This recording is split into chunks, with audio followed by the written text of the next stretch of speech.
From the ইসার two Dhaka শিরোনামেই যেন পথ চলার গল্প।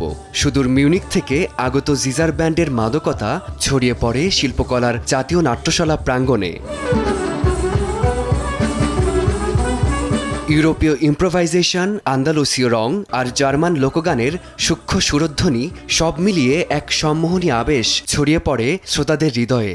ওরা যেমন আফ্রিকা বা মরক্কো ফিউশন এনেছে, আমরাও চাইলে আমাদের বাংলা সংস্কৃতিতে জার্মান ফিউশন আনতে পারি। বাংলার সাথে জার্মান এবং অন্যান্য বিভিন্ন সংস্কৃতির যে মেলবন্ধন আমি এখানে পেলাম, বিষয়টা সত্যি আমার জন্য অত্যন্ত মনোমুগ্ধকর ছিল। গেমরি বাদক ডক্টর মহসিন রামদানের নেতৃত্বে ফ্রান্সের মারওয়ান ফকিরের ভায়োলিন, হাঙ্গেরির ট্রাম্পেট, মরক্কোর উদ আর ভারতের কার্তিক মনির পারকাশন সব মিলিয়ে বোনা হয় এক মহাজাগতিক সুরের জাল।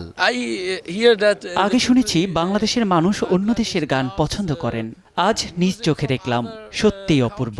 বাংলাদেশ জার্মান সাংস্কৃতিক বিনিময় উভয় দেশের সংস্কৃতিকে আরো সমৃদ্ধ করবে, এমনটাই আশা করেন বাংলাদেশের পরিচালক।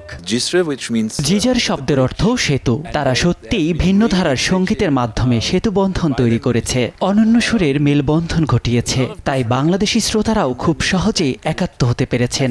সঙ্গীত সত্যিই নিরাময় করতে পারে।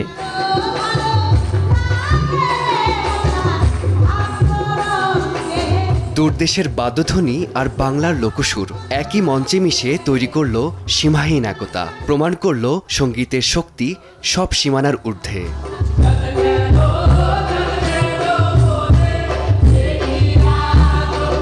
ফারদিন মাঝার, সময় সংবাদ, ঢাকা।